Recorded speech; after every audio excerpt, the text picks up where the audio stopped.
इस कार्यक्रम की शुरुआत, पैनल का डिस्कशन की शुरुआत करने के लिए गांधी जी को आमंत्रित करता हूं कि गांधी जी आएं और उस पैनल की शुरुआत करें। थोड़ी सी देरी के लिए मैं माफी चाहूंगा। वीडियो जा रहा था हमारे पीसीआर में, लेकिन ऑडियो प्रॉपर नहीं जा रहा था। बिना ऑडियो के प्रोग्राम सही से नहीं जाता। और जब इतनी महान विभूति हमारे साथ में मौजूद है, हमारे साथ में एसोसिएट करने के लिए एजुकेटिव एडिटर प्रवीण भार्गव जी हैं, वो मंच पे आए, क्योंकि हमने पहले ही तय किया था कि राजस्थान से हमारे खास मेहमान यहाँ पे पहुंचे हुए हैं, तो वो भी एसोसिएट करें। आइए। तो स्वागत की करी, जिस तरह से हमने स्वागत किया अपने तमाम मेहमानों का, और आज बेहद ही खास वो समय है जब आज हम चर्चा करने जा रहे हैं साधना न्यूज के इस खास कॉन्क्लेव का। और अक्सर छत्तीसगढ़ में ये जो तीन महान विभूतियां बैठी हुई हैं, आप अक्सर अमूमन टीवियों पर देखते हैं, चाहे पंडित आर.के. तिवारी जी हो, प्रियशरण त्रिपाठी जी, तो हर रोज आते हैं और हर रोज वो बताते हैं कि आपके ग्रहों की स्थिति क्या है और किस राशि की क्या स्थिति है। तो आप अक्सर देखते हैं प्रियशरण त्रिपाठी जी को। डॉक्टर जेपी दुबे जी बहुत ही खास हमारे साथ में बहुत बार लाइव जुड़ चुके हैं बिलासपुर से, और उन्होंने कई बार कई शो में बहुत ही सारगर्भिक बातें भी रखी है। तो सबसे पहले मैं पंडित आर.के. तिवारी जी से शुरू करना चाहूंगा, क्योंकि इसके पहले हमने विधानसभा में चर्चा की थी स्टूडियो में पंडित आर.के. तिवारी जी, और चूंकि आज समय है लोकसभा चुनाव की चर्चा करने को लेकर और सभी को ताउल है, चूंकि हिंदू नव वर्ष की शुरुआत हो रही है, और साथ ही साधना न्यूज ने ये कोशिश की है कि हम इस समय राजनीतिक परिदृश्य को समझे। तो आपके अनुसार राजनीतिक परिदृश्य ग्रहों की स्थिति क्या बयां कर रही है, पंडित जी?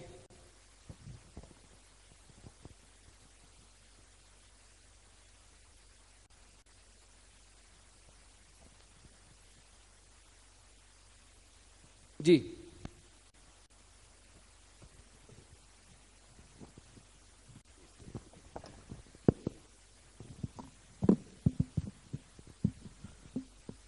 अभी छत्तीसगढ़ प्रदेश में भारतीय जनता पार्टी की सरकार है और केंद्र में भी भारतीय जनता पार्टी की सरकार है, और संपूर्ण भारत में भारतीय जनता पार्टी का नेतृत्व हमारे भारत के सम्माननीय प्रधानमंत्री माननीय नरेंद्र मोदी जी के हाथों द्वारा हो रहा है। उन्हीं के स्नेह मार्गदर्शन से पार्टी का समुचित विकास है। वृश्चिक लगन की प्रधानमंत्री जी की कुंडली, और वर्तमान में उनको गजकेसरी योग है, तो भारतीय जनता पार्टी को आशातीय रूप से सीट दिलाने का प्रबल योग है। 395 से 407 के आसपास सीट का प्रबल योग बनता है। चलिए त्रिपाठी जी, आप काफी कुछ सर्च कर रहे हैं मुझे लग रहा है, और आप काफी सारगर्भिक बातें आज रखेंगे इस मंच के जरिए। 400 के आंकड़े को बयां कर रही है यहाँ पे बीजेपी, और जैसे पंडित आर.के. तिवारी जी ने कहा कि 395 से 400, आपका कैलकुलेशन क्या कहता है त्रिपाठी जी? जी मैं थोड़ा देख लूं, क्योंकि बहुत दिनों से पॉलिटिकल डिस्कशन पे रहा नहीं।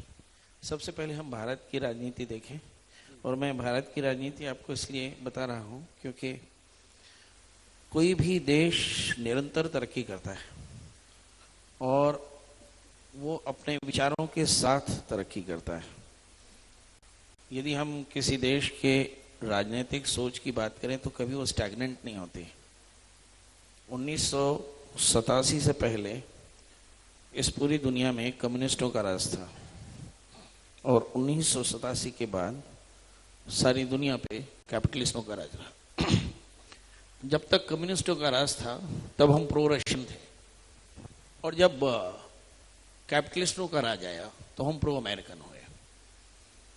तो हमारे देश में किस तरह की राजनीतिक परिस्थिति बनेगी, ये ग्लोबल पॉलिटिक्स भी इफेक्ट करती है। जिस वक्त का जो लीडर होता है वो केवल लीडर नहीं होता, वो अपनी संस्कृति और अपने विचारों को भी संप्रेषित करता है। हमारे देश में अगर 200 साल अंग्रेजों ने राज किया तो केवल राज नहीं किया, आपकी शिक्षा नीति बदल दी, आपकी राजनीति बदल दी, आपकी सेवा नीति बदल दी, आपकी सुरक्षा नीति बदल दी, आपकी स्वास्थ्य नीति बदल दी, आपकी कृषि नीति बदल दी, सारा कुछ बदल दिया। तो 1987 के बाद से अगर आप देखें, खासकर जब इंदिरा गांधी का असैसिनेशन होता है, फिर राजीव गांधी का असैसिनेशन होता है, तो आपको लगेगा कि हाँ, समथिंग इज वेरी स्पेशल। मैं आपको पीछे ग्लोबल इसलिए लेके जा रहा हूं क्योंकि दुनिया में जो हो रहा है, जैसे आप किसी एक, दो या तीन व्यक्ति के द्वारा देखते हैं, मुझे ऐसा लगता है नहीं, it is a part of a global politics.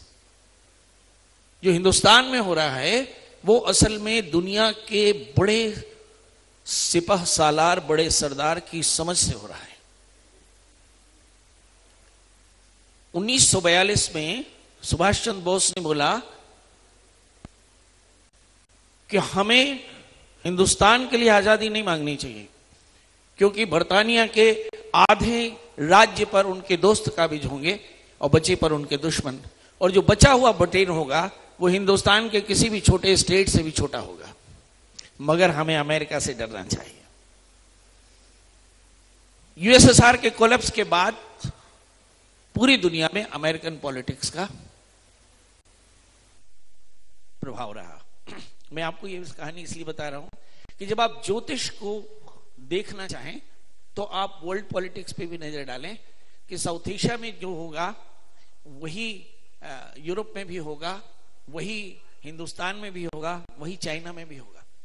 ये बिल्कुल भी भूलना नहीं चाहिए। इसलिए मुझे से लगता है कि सबसे पहले हम आजाद भारत की कुंडली को देखें। 15 अगस्त 1947 को 12:35 पे हिंदुस्तान आजाद हुआ, और जिस समय आजाद हुआ उस समय इसका जो लग्न था भारत का, वो वृषभ लग्न था। वृषभ लग्न, और मैं देख पा रहा हूं कि इस समय 15 अगस्त 1947 में लगभग कर्क राशि रही होगी, अगर मैं गलत नहीं हूं तो। और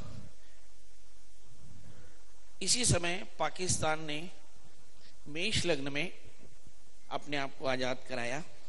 तो मेष लग्न यानी फायरी लग्न, आज तक वहां पर बुलेट का राज्य है और भारत में बैलेट का राज्य है।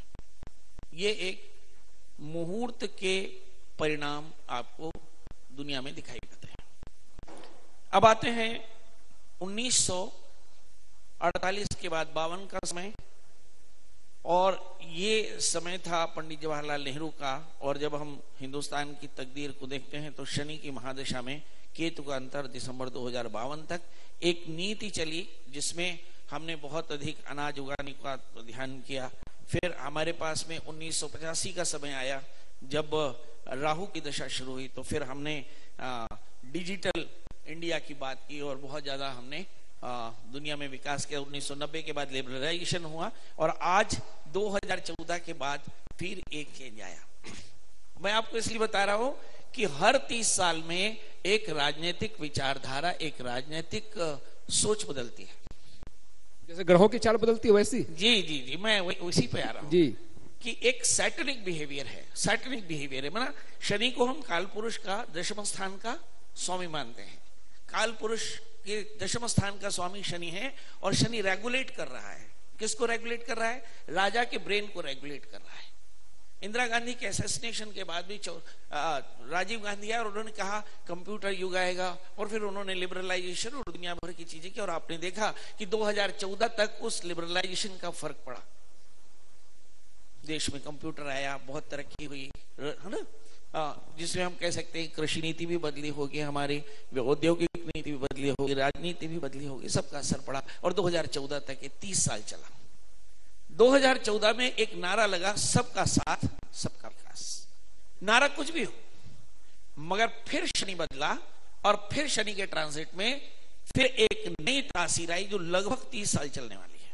याद रखिए, एक बार शनि ने देश के प्रजातांत्रिक व्यवस्था में भोजन कपड़े की व्यवस्था को महत्वपूर्ण माना, और फिर दूसरी बार औद्योगिक विकास को महत्वपूर्ण माना, और फिर तीसरी बार हमारे यहाँ पे शनि ने जो राजनीतिक परिवर्तन किया, जो राजनीतिक विचारधारा दी, उसमें राष्ट्रवाद आया। नाम चाहे किसी भी चीज के, हम कह सकते हैं कि सबका साथ सबका विकास, मगर असल में बहुत पीछे से जो चीज चल रही थी वो था राष्ट्रवाद। और 2014 के बाद से लेकर के राष्ट्रवाद, हिंदुत्व, इस तरह के शब्दों का इस्तेमाल शुरू हुआ। अब सवाल यह है कि ये 30 साल तक रहने वाला है, कि शनि का ये प्रभाव 30 साल तक रहने वाला है। अब 30 साल में इस एक नारे को पकड़कर जो चलेगा, राष्ट्रवाद की धुरी को लेकर चलेगा, वह राज्य करेगा, ये जाने रहिए। अब सवाल उठता है देश का कि इस समय ग्रहों की स्थितियां देश की क्या कहती है।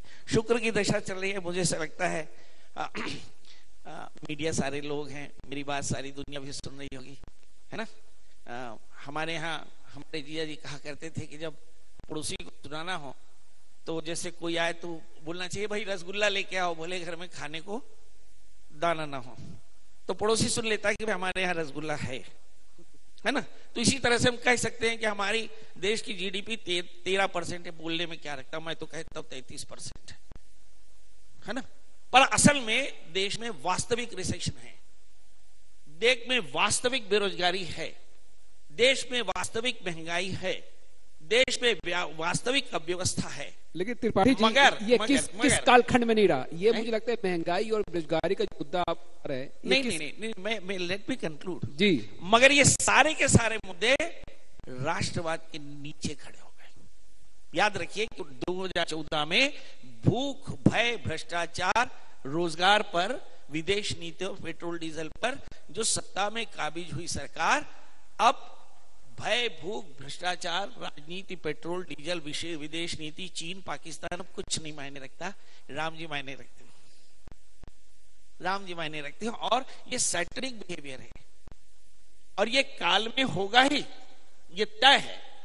जब कभी भी राष्ट्रवाद आएगा तो पूंजीवाद के पीछे मैं एक और सवाल पे आना चाहूंगा। आपने स्थिरता की बात की, कुछ राष्ट्र जो हैं जैसे चाइना की बात देख लीजिए, वहां पे लंबे समय से स्थिरता है, पॉलिटिकल स्थिरता की बात।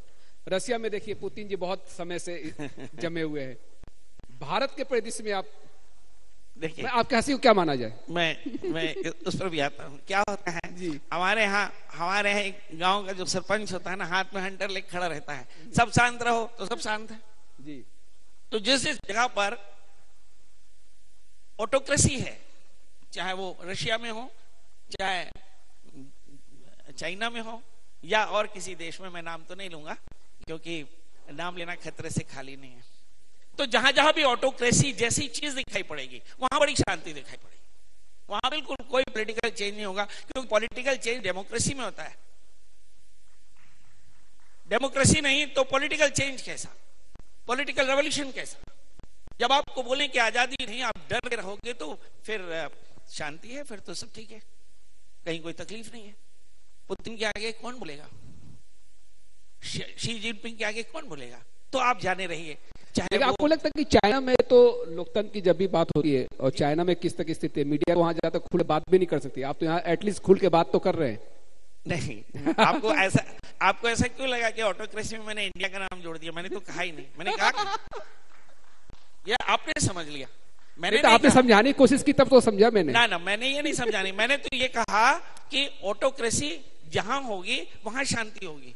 अगर आप भारत में शांति देख रहे हैं तो ऑटोक्रेसी आप मान रहे होंगे, और मैंने कहा कि जहां डिक्टेटरशिप होगी वहां पे शांति होगी, क्योंकि वहां पे तो ग्रहों की चाल क्या दिखा रही है? मैं ग्रहों की चर्चा ही कर रहा था प्रभु, तो मैं चर्चा कर रहा था कि अब 2014 से लेकर के 30 साल जोड़ लें, 2014 से 2044 तक आप राष्ट्रवाद को इसी तरह से 30 साल एकदम पक्के तौर पर पूरा एक साइकिल हो गया ग्रहों का, एक पूरा शनि का जो शासन है जी, वो राष्ट्रवाद का होगा। ये क्या चक्रारपंथी रेव गच्छति भारत। तो 44 तक आप क्या कह रहे हैं मोदी जी? 44 तक मोदी जी? हाँ, मैं चर्चा इसलिए कह रहा था कि भारत में यद्यपि शुक्र की अंतर्दशा चल रही है, रिसेशन है, पर फिर भी जीडीपी 13 या 33% से कम नहीं होगी। शुक्र की दशा है, बेरोजगारी हो सकती है, इंडस्ट्रियलाइजेशन कम हो सकता है, सड़कें थोड़ी सी कम नहीं होंगी, कृषि कम होगा, मगर जीडीपी 33% होगी, मेरा अंदाजा है। शायद गिनती में कम हो, 45 भी हो सकता है। 33, चलिए, जो आर्थिक मामलों के जानकार हैं वो इस पर बेहतर प्रकाश डाल सकते हैं। तो नहीं, कुणाल शुक्ला जी भी बैठे हुए हैं, वो शायद इस पर बेहतर बता तो सकते हैं। मेरा जो कहना है कि शुक्र की दशा में जब देश में आर्थिक तनाव है, उसके बाद भी आपको अर्थव्यवस्था पर कोई टिप्पणी नहीं मिलेगी। बेरोजगारी होगी पर बेरोजगारी पर टिप्पणी नहीं होगी। जो अब इलेक्शन होंगे वो 100% राष्ट्रवाद पर होंगे, याद रखिए। और जो राष्ट्रवाद पर चर्चा करेगा वही विजयी होगा। अब सवाल ये है, मोदी और राहुल गांधी की चर्चा कर लेते हैं। चलिए, मोटे तौर पर एक विपक्ष का नाम है राहुल गांधी और एक राज्य का नाम है मोदी जी। हम मोदी जी की चर्चा करें। वृश्चिक लग्न का जन्म है मोदी जी का, और वृश्चिक लग्न स्थिर लग्न है और लग्न में मंगल है। पंडित जी जानते हैं कि लग्न में मंगल व्यक्ति को बड़ा मजबूत शासक बनाता है। मंगल के साथ में चंद्रमा का योग उसे महालक्ष्मी योग देता है। मतलब कुल मिलाकर के मोदी जी परम भाग्यशाली हैं, इसमें कहीं कोई संदेह नहीं। 1 मई को वृषभ राशि पर जैसे ही बृहस्पति जाएगा तो मोदी जी और भी ज्यादा मजबूत हो जाएंगे।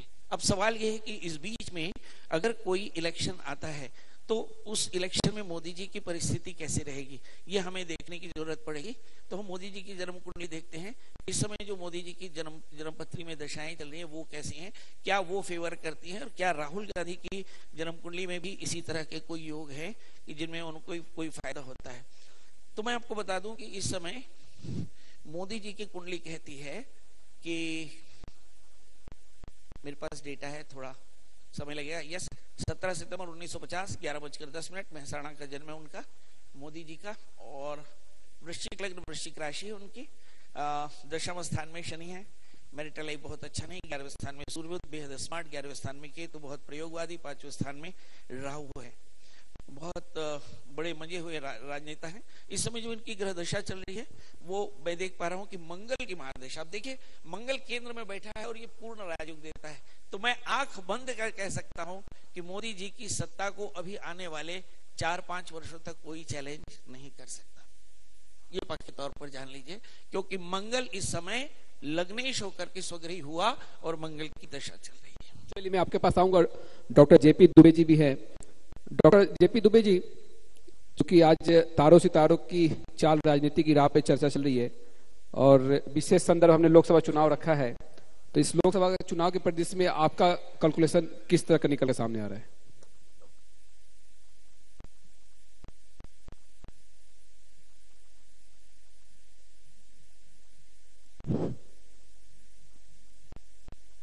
साधना चैनल के सभी साथियों को साधुवाद एवं आए हुए सभी साथियों मित्रों, आप सभी को साधुवाद। 2081 नवयुक्त कालिक नाम संवत्सर में नए वर्ष में आपको हार्दिक शुभकामनाएं। क्योंकि कल से नवरात्रि और नया वर्ष प्रारंभ हो रहा है। इसमें आप सभी को, सपरिवार को, सर्वे ग्रहा शांति करा भवन्तु कुर्वन्ति वह पूर्ण मनोरथम सदा। महाकाल, मां कंकाली जी आप सभी की मनवांछित मनोकामनाएं पूर्ण करें और कुर्वन्ति वह पूर्ण मनोरथम सदा। आप सभी सपरिवार कुशल और मंगलमय रहें। नया वर्ष में आप सभी का स्वागत है, अभिनंदन है। नया वर्ष का स्वागत करें और all family the most welcome and the all country the very very nice welcome. God bless you all candidates, the very very all family the welcome in new year. बोलिए महाकाल की जय हो, मां कंकाली की जय हो। अब मैं जिस वजह से आदेशात्मक हुआ है उस विषय पर कुछ बोलना चाहूंगा। एस्ट्रोलॉजी पामिस्ट्री पर हमारे विद्वत जन बता ही चुके हैं ग्रहों के विषय में। सूक्ष्म जानकारी देना चाहूंगा कि 2024 जो इलेक्शन हो रहा है अभी पूरे कंट्री में, वो perfect, that is not psychological. ये तो एक राजनेता, एक रिक्शा वाला, कुछ भी, कोई भी, एनीबडी ये जानते हैं कि लगभग इतना हो सकता है। एस्ट्रोलॉजी का अर्थ है दर्पण शास्त्र। जिस तरह से आप शीशे में मुंह देखते हैं, ये बाल इधर है तो इसका कंघी इधर कर दें, उसे एस्ट्रोलॉजी बोलते हैं। और राशियां तो 12 ही हैं, नक्षत्र 9 हैं, ग्रह 9 ग्रह हैं, 27 नक्षत्र हैं, ए से लेकर जेड तक अक्षर हैं। इसमें पूरा हमारा देश है। कई नरेंद्र मोदी, नरेंद्र नाम के, कई भूपेश बघेल, कई विष्णुदेव शाह नाम के लोग, कोई मास्टर, कोई पटवारी, कोई भिखारी, यदि हम उनके राशि से और कुंडली से बताएंगे किसी का फलादेश, दैट इज नॉट पॉसिबल। जो हमारी रमल शास्त्र है वो परफेक्ट गणित बताती है। तो अब उस पर चलें। आदरणीय मोदी जी का राजयोग, उनके फेस रीडिंग सामुद्रिक शास्त्र अनुसार, पामिस्ट्री अनुसार 87, 28, 87 अंश प्रेजेंट में। ये 10 जनवरी 2024 से प्रारंभ हुआ है, जो 29 तक, 11 नवंबर 29 तक रहेगा। 84 अंश का, 84 अंश का जिसका राजयोग हो, तो वही है कि किम कुर्वन्ति ग्रहा सर्वे यस्य केंद्रे बृहस्पतौ मत्त मातांग यूथा नाम जस्य हंत्यो च केसरी। जिस तरह लाखों हाथियों के झुंड में एक शेर चला जाए तो सभी मत वाले हाथी भाग देते हैं, उसी तरह मोदी के सामने, क्योंकि 84 अंश के राजयोग हैं और जितने भी अपने भारत में हैं सबका 71 के इधर है। अर्थात जो प्रेजेंट में इलेक्शन हो रहा है, तो रमल अनुसार, सामुद्रिक शास्त्र अनुसार 405 से लेके 411 तक भारत में भाजपा की संख्या रहेगी। परफेक्ट। 405 से कम नहीं होगा, 11 से अधिक नहीं होगा, रमल और पामिस्ट्री अनुसार जी। और छत्तीसगढ़ में अब बता दें भाई, जहां बैठे हैं, कि भारत की बात तो छोड़ो, आप पहले अपना घर देखो। तो छत्तीसगढ़ में भी स्थिति जो बता चुका, उसी को आप मानते हुए अपने आप में विचार कर लें कि 87 अंश का राजयोग आदरणीय मोदी जी का है, तो कितना असर यहां कर सकता है वो। और जो ये नवरात्रि आ रही है, इसमें सभी जन जगत जननी नवरूप जगदम्बे का सेवा, स्तुति, पाठ, पारायण करें और अपने अपने परिवार का जन कल्याण करते हुए जो आने वाला इलेक्शन है उसमें सभी जन समुदाय, पहले का जमाना एक अलग था कि जो मुखिया कह दिया, जो सरपंच कह दिया, सब गाड़ा जैसे चले गए। आज का प्रत्येक जनमानस क्वालिफाइड है, या नहीं है वो व्यक्ति तो उसके घर के लोग हैं, कोई ना कोई पढ़ा लिखा तो है। निरक्षर आज के समय में भारत में कोई व्यक्ति नहीं है। अर्थात अपना भविष्य सबको जानकर, इलेक्शन का भविष्य तथा अपना नेता चुनने का अधिकार सबको है, अच्छा और बुरा पहचानने का अधिकार है। तो आप लोग सब अच्छा समझकर ही मतदान करें। वैसे योग भाजपा का पूर्णतः है। जय श्री राम, जय महाकाल। चलिए, पंडित आर के तिवारी जी, आपने प्रियसन त्रिपाठी जी को भी सुना, डॉक्टर जबीर दुबे को भी सुना। छत्तीसगढ़ के संदर्भ में आपका कैलकुलेशन क्या निकल के सामने आ रहा है, क्योंकि छत्तीसगढ़ की अब बात हो रही है। तो आधारण क्या चीज कहा आपने? छत्तीसगढ़ की 11 लोकसभा सीटों को लेकर। आदरणीय, एक बात की तरफ मैं आप और आप सम्मानित जितने भी अतिथि हैं उनको ध्यान आकर्षित करना चाहूंगा। देखिए, किसी भी परिवार हो, चाहे समाज हो, चाहे देश हो, चाहे संगठन हो, चाहे पार्टी हो, सभी का कोई ना कोई एक नेतृत्व करता होता है। इतिहास में बहुत सारे युद्ध ऐसे हैं, सैनिकों की संख्या कम थी और सेनापति की वजह से युद्ध जीता गया। उससे कई ज्यादा सेना से युक्त सेनापति थे, वो परास्त हुए। अभी हम आपको एक विशेष रूप से बात बताना चाहते हैं। जब व्यक्ति बैचलर होता है उस समय उसकी जो कुंडली होती है, उसके जीवन में जो भी उतार चढ़ाव आते हैं वो एक अलग विषय है। किंतु जब वो गृहस्थ आश्रम में प्रवेश करता है तो उसके साथ में उसकी पत्नी की कुंडली का भाग्य माइनस प्लस जो भी होगा जुड़ेगा, उसके साथ उसका ग्रोथ बढ़ता है। इसके उपरांत उसका जब बच्चे होते हैं तो उसका भी स्नेह आशीर्वाद नवग्रह के अनुसार में परिवार को आगे ले जाता है। अब हम सीधा ध्यान आकर्षित करते हैं भारत के प्रधानमंत्री के ऊपर में। आप देखेंगे जब ये गुजरात के मुख्यमंत्री थे, संपूर्ण भारत में देश की आजादी के बाद से लेकर के आज तक सबसे बड़े देशभक्त और राष्ट्रवाद प्रधानमंत्री अगर कोई हुए हैं तो भारत के नरेंद्र मोदी जी हुए हैं। और जब ये गुजरात के प्रधानमंत्री थे उस समय से लेकर आज तक इन्होंने राष्ट्रवाद और देशभक्त को सर्वोपरि प्राथमिकता देते हुए ही कार्य किया है। इस समय भारतीय जनता पार्टी के नरेंद्र मोदी जी बहुत ही विस्फोटक रूप में है। सभी क्षेत्र की क्षेत्रीय पार्टी हो या अदरवाइज कोई भी राष्ट्रीय स्तर की पार्टी हो, उनका प्रभाव विलुप्त हो गया। अब नरेंद्र मोदी जी के साथ में, भारत के सम्मानित प्रधानमंत्री नरेंद्र मोदी जी के साथ में संपूर्ण भारत में राष्ट्रवाद और देशभक्त को सर्वोपरि प्राथमिकता देते हुए ऐसे नवग्रह, जैसे राजा के घर में नवरत्न हुआ करते थे, मैं तो कहता हूं नवरत्न से भी ज्यादा कई सारे ग्रह जो विस्फोटक के रूप में नरेंद्र मोदी जी के साथ में है, हमारे प्रधानमंत्री जी के साथ में।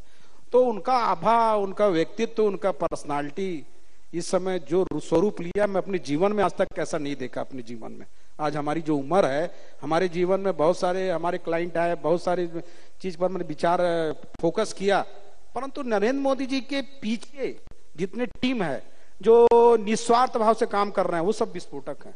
अभी बहुत ही बड़ा उनका आभा मंडल है, बहुत ही बड़ा उनका व्यक्तित्व है। उनके सामने आज की समय में छत्तीसगढ़ कांग्रेस पार्टी के 28 राज्य में कोई भी क्षेत्रीय स्तर की पार्टी हो या कोई भी हो, उसको अपनी सीट निकालने के लिए भी सोचना पड़ता है। और लोग तो चुनाव ही नहीं लड़ना चाहते। एक जमाना ऐसा था लोग टिकट के लिए प्रयास करते थे, आज चुनाव लड़ने के लिए लोग पीछे खिसक रहे हैं। ये क्या है? क्योंकि आज हमारे भारत के नरेंद्र मोदी जी का जो व्यक्तित्व है, उनके साथ में संपूर्ण भारत में डायनेमिक पर्सनालिटी के लोग, जिनके स्टार पॉजिटिव है, निगेटिव है ही नहीं। इसलिए वर्तमान में छत्तीसगढ़ ही नहीं, राजस्थान है, गुजरात है, मध्य प्रदेश है, महाराष्ट्र है, आपका तेलंगाना है, आपका जो भी स्टेट है उस स्टेट में अभी स्थिति बहुत ही अच्छी है। और छत्तीसगढ़ प्रदेश में अगर एक सीट भी निकल जाए तो बहुत अच्छी बात है। तो इस हिसाब से तो गुरुजी पिछले 5 स्टेट में जो चुनाव हुए थे, तो क्या वहां पर भी लोकसभा सीट में यही होगा हाल?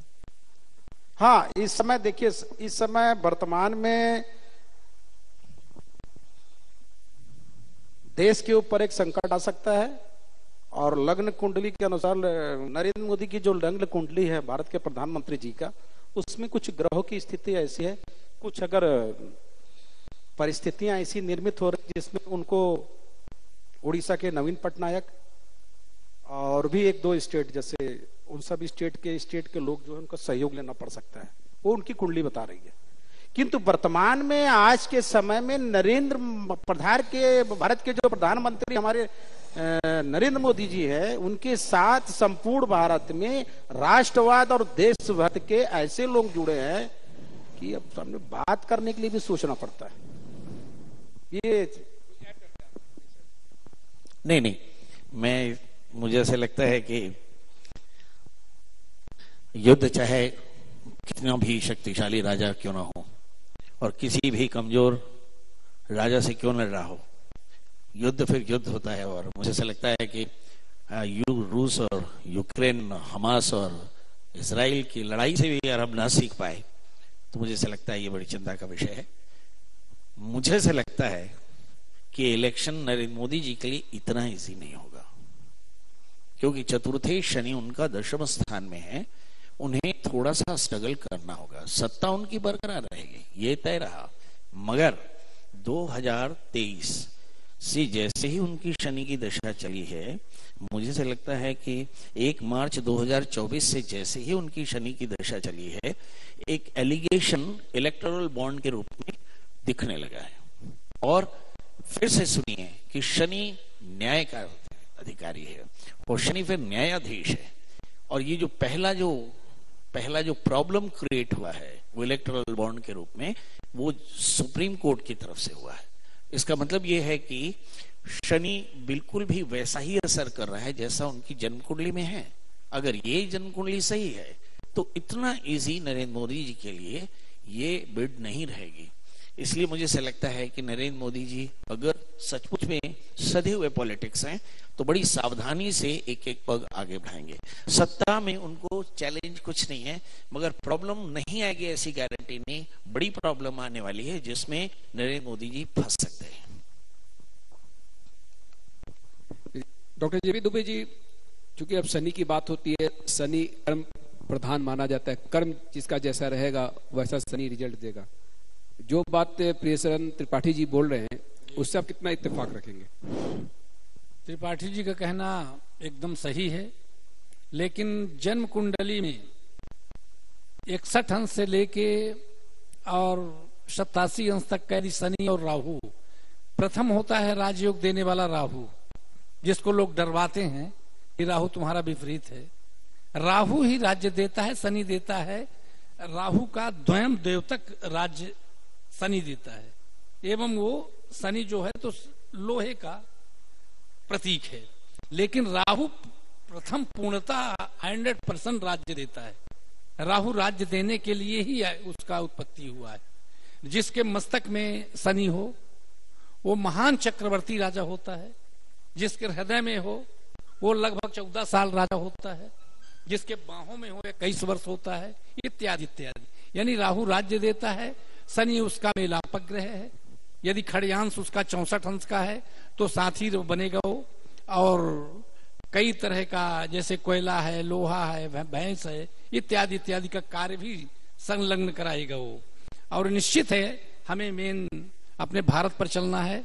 माननीय मुख्यमंत्री मोदी जी के विषय में बताना है तो दीर्घायु राजयोग है जो अकाट्य है। उन्हें अभी 5 वर्ष तक चाहे संपूर्ण पार्टी एक मिल जाए, अकेला वाजपा रहे, अकेला मोदी जी रहे और दुनिया की संपूर्ण पार्टियां एक साथ हों, फिर भी यस्त नास्ति स्वयं प्रज्ञा शास्त्रम तस्य करोत किम लोचनाभ्याम भी नश्य दर्पणम किम करिष्यति। माने कुछ भी नहीं कर सकते, चाहे संपूर्ण दुनिया लग जाए 5 वर्ष तक। और 5 वर्ष के बाद आगे अब भविष्य तो प्रति सेकंड बदलता है। मैं आगे का क्या बता दूं, प्रतिक्षण आपका हमारा सबका। आज आप यहां बैठे हैं, कल आप सीएम भी बन सकते हैं, मैं बन सकता हूं। यानी स्त्री का चरित्र पुरुष का भाग्य, दैवो न जानत कुतो मनुष्य।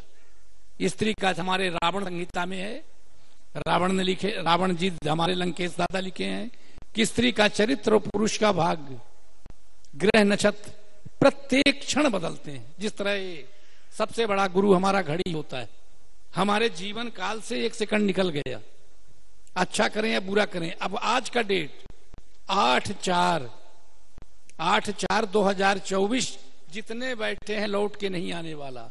जो लोग बोलते हैं आज हमारा लड़का यंग हो गया, लड़की 20 साल की हो गई, लड़का 25 का हो गया। अरे भैया, यदि उसको 60 वर्ष जीना है तो उसके सीट रोल से 40 ईयर्स 20 वर्ष निकल गया, अब 40 ही शेष बचा। यानी जन्म से लेके प्रत्येक सेकंड हमारा लाइफ जा रहा है, आ नहीं रहा है, बढ़ नहीं रहा है। अर्थात एक नक्षत्र 2.5 घंटा होता है हमारे एस्ट्रोलॉजी पंचांग अनुसार। प्रत्येक नक्षत्र यानी 4 नक्षत्र मिलाकर दिन रात होते हैं प्रायः। कभी 5 भी नक्षत्र हो जाते हैं, कभी 3 से कम तो नहीं होता है, क्योंकि 2.5 घंटा भोग भवभोग प्रतंत्र दशा महादशा पल विपल, ये 2.5 घंटा योग होने पर। तो जैसे सपोज करिए आप कि कोई बंदा जा रहा है, मैं एग्जाम्पल दूंगा राजनीति में, कोई बंदा जा रहा है, उसके कार से सूटकेस गिर गया, गोल्ड से भरा है, नोटों से भरा, पीछे रिक्शा वाला आया, वो पा गया। रिक्शा वाले का गुड लक टाइम कौन आ गया? मंगल ग्रह, मंगल भवन मंगलहारी। और जिसका गिर गया उसका भ्रामरी योग आ गया कि हले वो बागो फकीर बनकर 1 सेकंड में बदल गया भविष्य। दूसरा एग्जाम्पल आप लीजिए पॉलिटिक्स में हमारे ये जो वर्तमान विधायक बने हैं वो बेचारे बहुत सज्जन प्राणी थे, जो सब उनके पास मोटरसाइकिल तक नहीं थी। छत्तीसगढ़ में ही घर घर जाके हम टीवी में देखते थे, प्रणाम करके, और आज विधायक है, मंत्री भी बन सकते हैं। तो स्त्री का चरित्र, पुरुष का भाग्य 1 सेकंड लगता है बदलने में। हमारे एमपी में एक मेरा शिष्य था, बिसाहू लाल नाम है, वो कई बार मंत्री बन चुके हैं मध्य प्रदेश शासन में। वो मेरे शिष्य हैं, कोयला खोते थे जमुना कालरी में, कोतमा में। मेरे पास आए, कुंडली दिखाए, कुंडली को किनारे किया, मैं कहा फेस रीडिंग कर रहा हूं भाई, तुम्हारी ये कुंडली 120 की है, क्योंकि 1 सेकंड में 2 बच्चे का जन्म दर है, 2 गुणे 60 बराबर 120। ऐसा परफेक्ट नहीं है कि अभी 5-6 बज रहा है तो 6 बजे मेरा बच्चा जन्म लिया। भैया भारत में 1 सेकंड में 2 बच्चे का जन्म दर है, तो 2 गुणे 60 बराबर 120। जो कुंडली आप दिखा रहे हैं, जो कंप्यूटर से हम देख रहे हैं, वो 120 आदमी कुंडली है। तो क्या 120 सीएम बनेंगे, 120 पीएम बनेंगे? That is not possible. इसलिए रावण द्वारा रावण संहिता, रमल शास्त्र, भृगु संहिता बनाया गया कि अक्षरशः आप उस पर्सनालिटी की फेस रीडिंग करके सामुद्रिक शास्त्र से उस बंदे का फ्यूचर बताएं, नाम और राशि में नहीं। राम और रावण की एक राशि, कृष्ण और कंस की एक राशि, फ्यूचर किसका बता रहे हैं? अर्थात राजयोग मोदी जी का 87 अंश का है, भूतो न भविष्यत 5 ईयर्स, यानी जो अभी चलेगा 24 से 29 तक, उन्हें कोई डुला नहीं सकता, चाहे संपूर्ण पार्टियां मिल जाएं। और छत्तीसगढ़ में तो पूर्णतः योग है, अब उसे नहीं कहा जा सकता, क्योंकि हमारे एस्ट्रोलॉजी में है, वेद में भी है कि अति सर्वर्थ वर्जित, अति शब्द नहीं बोलना चाहिए, वो भी वेद विद्वान को या किसी को भी नहीं। ये नहीं कहना चाहूंगा, दूसरे स्टेट में होता तो बोल देता, लेकिन यहां कहूं नहीं बोलूंगा। लेकिन यह है कि पीएम हमारे आदरणीय मोदी जी ही बनेंगे।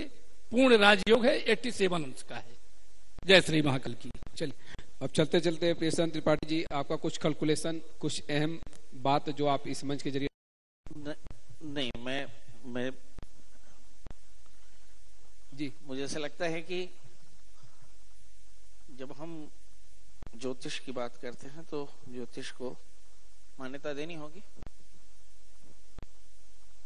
है ना, वरना प्रश्न ही नहीं उठता। यदि आप ज्योतिष को नहीं मानते हैं तो फिर ज्योतिष पर चर्चा ही नहीं होनी चाहिए। और यदि ज्योतिष को मानते हैं तो तभी तो आप यहाँ बैठे हुए हैं। नहीं, वो प्रश्न नहीं। मेरा कहने का मतलब ये हाइपोथेसिस है कि यदि ज्योतिष को नहीं मानते पर चर्चा नहीं होनी चाहिए, और यदि ज्योतिष को मानते हैं और जन्म कुंडली को मानते हैं, जन्म कुंडलियां बनाई जाती हैं, जन्माक्षर बनाए जाते हैं, इसका मतलब यह हुआ कि मोदी जी की कुंडली में अभी चतुर्थेश की दशा चल रही है, और निश्चित तौर पर जानिए कि उनके लिए आसान नहीं रहेगा। ये बाहर बैठ करके हम चाहे कितना भी गणना कर लें, पर आंतरिक तौर पर जब रिजल्ट निकलेगा तब आप इस बात को शायद रिकॉग्नाइज कर पाएंगे। रही बात छत्तीसगढ़ की, मैं आपको बताता हूं कि केवल छत्तीसगढ़ नहीं, हिंदुस्तान के हर प्रदेश की एक ही स्थिति है कि यदि आपकी छवि राष्ट्रवाद की नहीं है तो आप जाने रहिए कि आपको जनमत लेने में बहुत तकलीफ आएगी। ये वक्त राष्ट्रवाद का है, और जिस पार्टी के पास राष्ट्रवाद का सिंबल नहीं है उसके लिए जीतना कठिन होगा। ये समय ही उस समय का है, ये समय ही उस विचार का है ना। मुझे भी अगर देना होगा तो मैं राष्ट्रवाद के नाम पर ही टिकट वोटिंग करने वाला हूँ। आपने खुलासा कर दिया आप किसको वोट करने वाले हैं? खुलासा आपने कर दिया? हाँ, मैंने बहुत साफ तौर पे कह दिया कि मुझे देना है तो मैं राष्ट्रवाद के नाम पर ही दूंगा। एक बात आजकल ये भी चल रही है कि राम को लेकर काफी चर्चा हुई पिछले कुछ समय से, कौशल्या के राम, गांधी के राम, वोट के लिए राम, और राम लाला के प्राण प्रतिष्ठा से जिन्होंने किनारा किया उसको लेकर देश में क्या माहौल बना, वो भी सबके आपको मैं बताऊं, जान के अगर अमान हो, है ना, लोग बुरा न माने, तो मुझे ऐसा लगता है कि जिसने गांधी को पढ़ा हो, जिसने गांधी को पढ़ा हो, और अगर गांधी कांग्रेस की नींव रखते हैं तो गांधी के पॉलिटिक्स को पढ़ने वालों को बहुत सावधानी से सुनना चाहिए कि उनका मंत्र है रघुपति राघव राजा राम। ध्यान रखिएगा। और जिस दिन जिस दिन ये विचार आपके अंदर से खत्म हुआ, धीरे धीरे तकलीफ बढ़ गई। याद रखिएगा, चाहे वो गांधी के राम हो, चाहे छत्तीसगढ़ के राम हो, चाहे कौशल्या के राम हो, इस देश में राम से परे राजनीति करना कठिन है। इसलिए राम को आपको स्वीकारना ही पड़ेगा। मैं आपको बड़े विनम्रता से कहता हूं कि भारत के इतिहास में महात्मा गांधी से बड़ा कोई राजनेता नहीं। यदि उन्होंने राम को अपना आदर्श माना था तो ये बात बाकी उनके अनुयायियों को समझ लेनी चाहिए कि राम के बिना राजनीति करना कठिन है। अब राम राज्य की कल्पना करना, राम की कल्पना करना, राम की बात करना, अगर केवल आप बात करते हैं और लोग आपकी बातों से सहमत नहीं है तो भी आपको राजनीति करना कठिन होगा। आपको राम को अपने जीवन में उतारना पड़ेगा। मोदी जी और लोगों में फर्क है। मोदी जी भस्म लगा करके धरती में चलना शुरू करते हैं और लोग कभी मोहल्ले में जाके टीका लगाते हैं, बस यही फर्क है। मोदी जी 2 घंटा माथा पटकते हैं, बाकी लोग कभी 1 मिनट फोटो खिंचवा करके पोस्ट डालते हैं। फर्क है। ये मोदी जी ने राम को अपने अंदर स्वीकार किया। मैं आपको बड़े गर्व से कहता हूं कि हिंदुस्तान में शायद ऐसा कोई राजा 1000 साल में हुआ होगा जिसने 2 घंटा एक मंदिर में बिताया होगा, जिसने हिंदुस्तान में मंदिरों में झाड़ू लगवाई होगी, जिसने हिंदुस्तान में मंदिरों में कायाकल्प कराया होगा। ऐसा शायद कोई 1000 साल में नेता हुआ होगा। पर नरेंद्र मोदी जी में खासियत है, नरेंद्र मोदी जी इसीलिए सबको बहुत प्रिय है। जो राम को प्रिय है वो सबको प्रिय है। यही नरेंद्र मोदी जी की खासियत है। और इस खासियत के खिलाफ न केवल छत्तीसगढ़ बल्कि जहां जहां भी इस तरह की बातें होगी वहां पर बहुत आसान नहीं होगा, क्योंकि संसार में, भारत में राम नित्य रमन्ते इति राम, आपके खून के अंदर राम है, याद रखिएगा। इसलिए राम से परे अगर कोई सत्ता देखना चाहता है तो उसे अपना भ्रम मिटा लेना चाहिए। लेकिन अभी भी तो कई राजनीतिक पार्टियों में ये भ्रम की स्थिति है।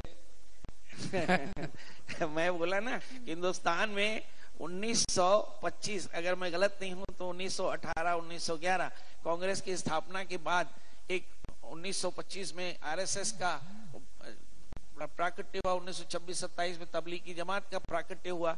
और आप यहीं पे देखिए कि एक बंदा किताब लिखता है और उसमें लिखता है मैं भी हिंदू हूं, मैं भी हिंदू। इसका मतलब यह हुआ कि उस वक्त ही समझ में आ गया था कि देश में हिंदुत्व या सनातन बड़ा महत्वपूर्ण होने वाला है।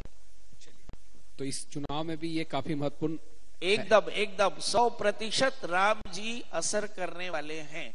जिन जिन पार्टियों को थोड़े बहुत नंबर पाने हैं, अभी से राम जी की जय बोलना शुरू कर दें। चलिए, तो आप सभी का मैं बहुत बहुत धन्यवाद करना चाहूंगा इस खास परिचय में शामिल होने के लिए। स्मृति जी,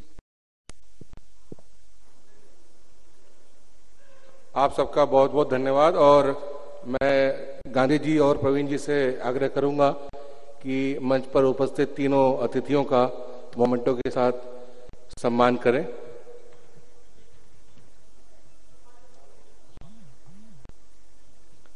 तालियां बजती रहनी चाहिए। आज इस परिचर्चा से बहुत से बातें सामने निकल के आई, बहुत सी ज्ञान की बातें हम सबको सीखने मिली। आप तीनों अतिथियों